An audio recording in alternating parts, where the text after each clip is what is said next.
I know that throughout this, and I even knew it when I was preparing this, I've been repeating myself. I keep going back to the same points, but the reason I'm doing that, especially in this one, is at a theoretical level, it's like, okay, there's this thing, this part of me that's undermining myself, but it really doesn't take, it takes a while to truly kind of accept this.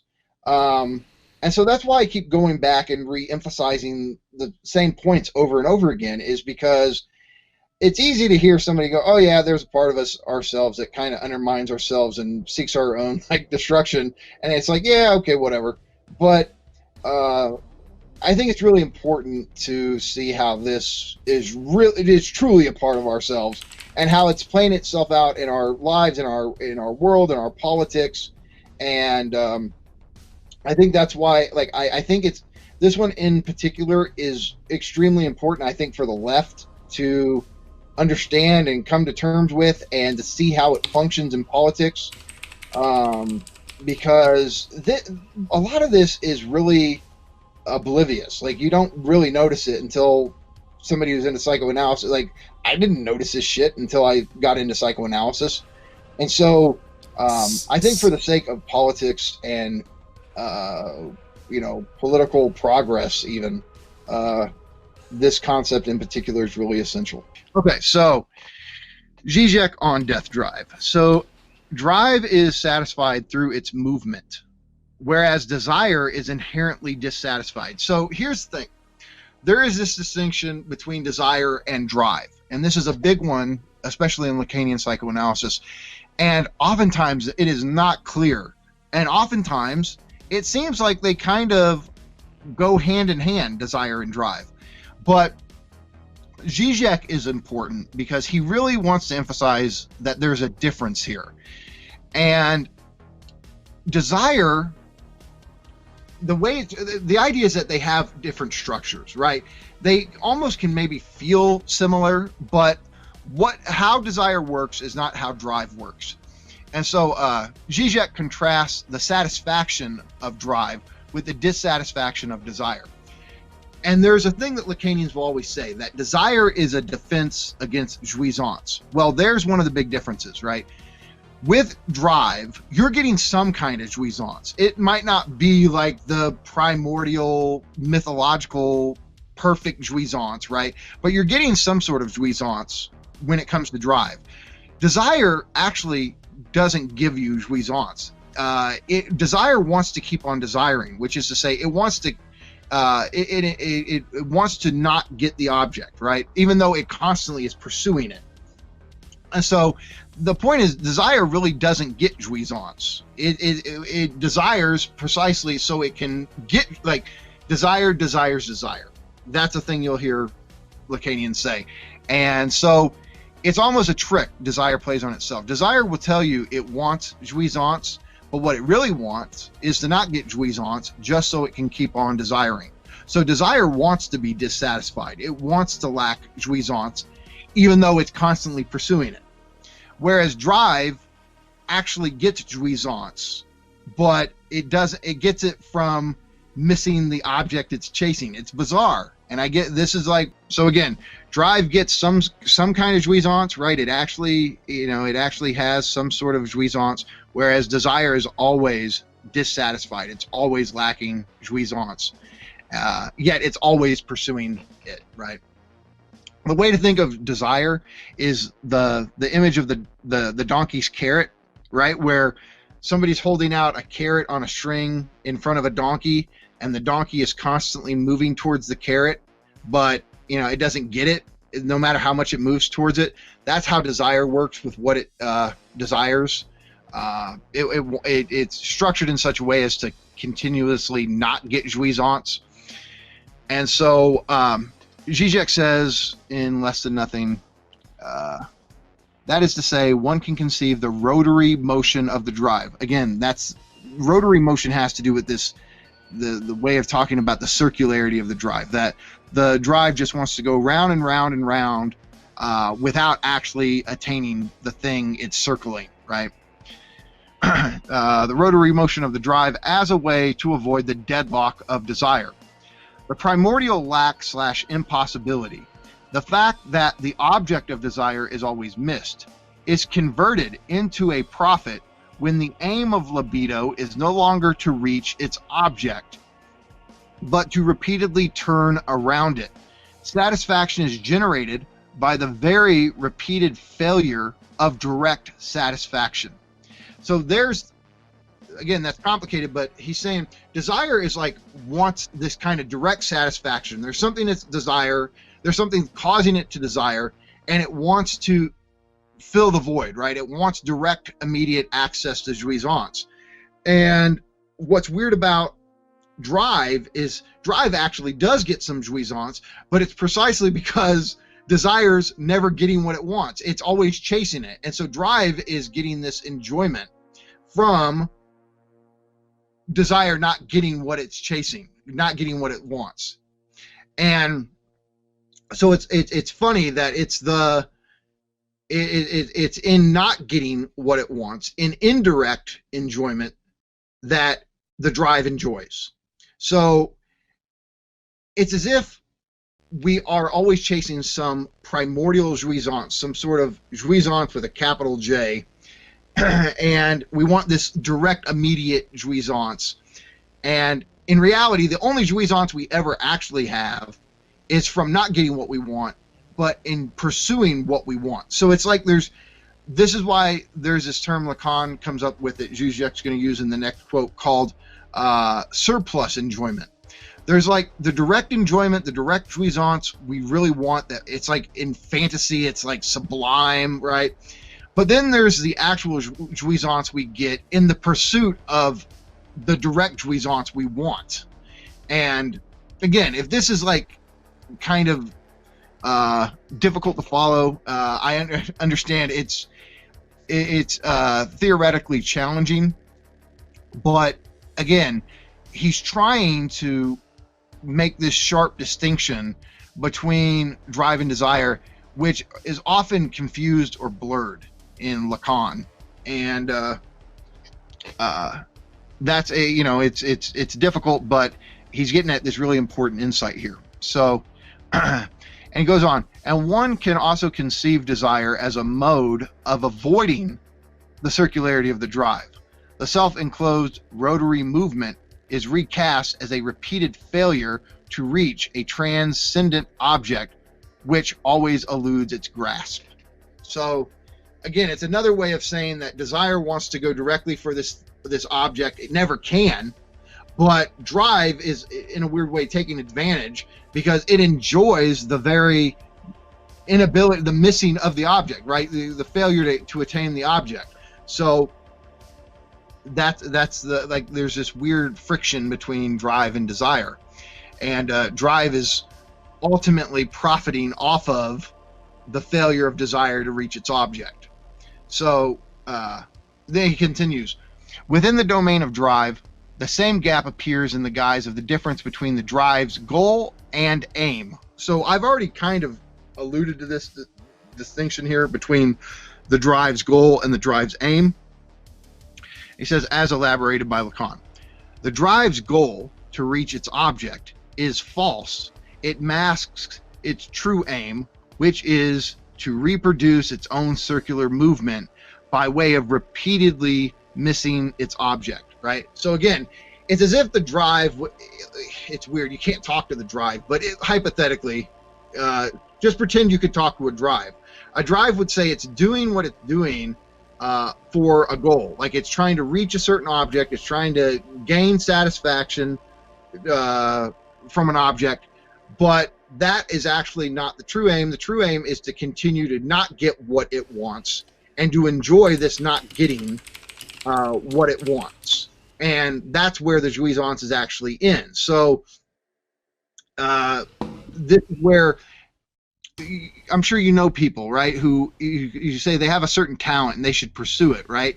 And yet you can tell in some weird way they enjoy not pursuing it, or they enjoy not realizing it. Or it's like somebody who says they want to be famous, but they go out of their way to sabotage every opportunity they have to become famous. The enjoyment is not where you think it is, right? And so that's what he's getting at here. If the fantasized unity with the object brought the full, impossible, incestuous jouissance, what I've been calling primordial jouissance, he often will call it incestuous jouissance, because it goes back to this, the idea of having this immense jouissance at your mother's body. And it doesn't even have to be your literal mother, just your primary caregiver, right? It's the idea that when you're an infant, you're not subject to prohibition, you're not in language, right? It's like you exist in just pure, unmediated, direct jouissance.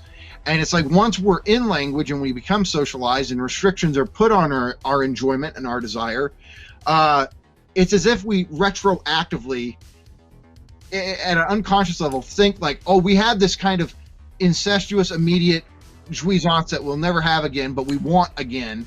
And so that's kind of the phantasmatic jouissance, is like a jouissance more intense and more perfect than any kind of jouissance we'll ever actually have.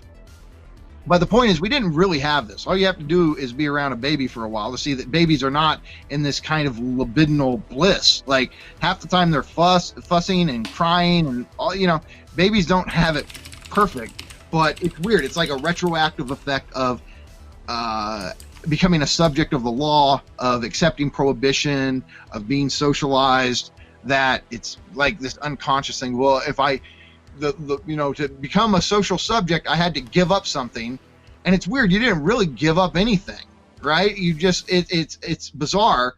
There's no real thing you gave up to become socialized. It's just a kind of dynamic you were in before language. And yet we reify it and we act like there's some object that's just like filled with concentrated jouissance. And if we ever get it, we're going to be in libidinal heaven, right? But no object actually exists like that. So, but the thing is, we do have jouissance, and the jouissance we actually have, like we could call actually existing jouissance, is surplus jouissance, or surplus enjoyment. So he says, yeah, I've never really understood that idea. What is that? Yeah. Okay, so at the level of libidinal economy, it's like I was just talking about. It's as if there is this mythical jouissance, like if we just get it, whatever it is, it's like it will blow our minds, right? Like it's the enjoyment beyond all enjoyment we're all seeking. But that enjoyment doesn't actually exist. But what does exist is the enjoyment we get from seeking that enjoyment.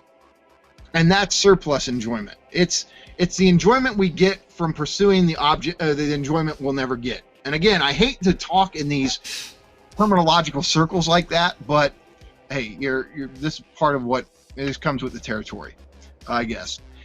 So, if the fantasized unity with the object brought the full / impossible incestuous jouissance, the drive's repeated missing of its object does not simply compel us to be satisfied with a lesser enjoyment, but generates a surplus enjoyment of its own, the plus de jour. And so that's, again, it's this idea that the enjoyment we actually have is the enjoyment we get from not getting the enjoyment we actually want.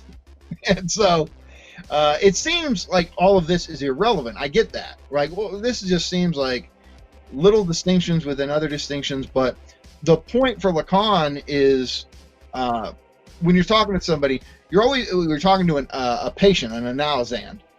They're always going to start talking about like some fantasy or whatever, where they think it's just the end all be all. It's it, right? And it's as if they think that's what they're focused on. That's where their enjoyment lies, is if I could just get this, if I could realize this fantasy. But the jouissance that actually makes their life go round, that they're actually seeking, is in activities they don't even realize are the source of their enjoyment. And so, you know, the idea, why people stay in certain relationships, why people sabotage their careers, right? What you realize is that it doesn't have to do with this kind of phantasmatic jouissance they're telling you about. It usually has to do with some jouissance that they usually don't even notice is the source of their satisfaction or enjoyment. And so this is, he was always concerned with topology, right? He was always trying to map the terrain that is the human being or the human psyche. And for him to shape people, to help them with their death drive, to help them with their jouissance, really involves locating what activities they actually get surplus enjoyment from. Where is there actually existing jouissance, right? Because it's not going to be where they tell you it's at. So all of this seems really theoretical and almost inessential, but it's really, really important, because when you start to analyze society through these terms, you realize the reason, Spinoza has that great quote, right? Why do men desire their repression as if it is their freedom? This explains this kind of stuff, right? This explains why people allow certain systems of oppression or exploitation to reproduce themselves, because even though they have problems with them, right, there's also ways they enjoy them. And so part of being a critic of ideology or a cultural critic would be highlighting these forms of enjoyment that actually keep us locked into the system that some other aspect of ourselves would love to get out of. So it's weird, right? Because like I say, because there's multiple aspects of ourselves. The drive is getting certain enjoyment, desire is doing its thing, you have fundamental fantasy, there's these different components, and to really figure out where the problem is in a specific situation involves understanding these different structures and how they work. And so that's why LACAN and Žižek go to so much work to make these distinctions and flesh them out.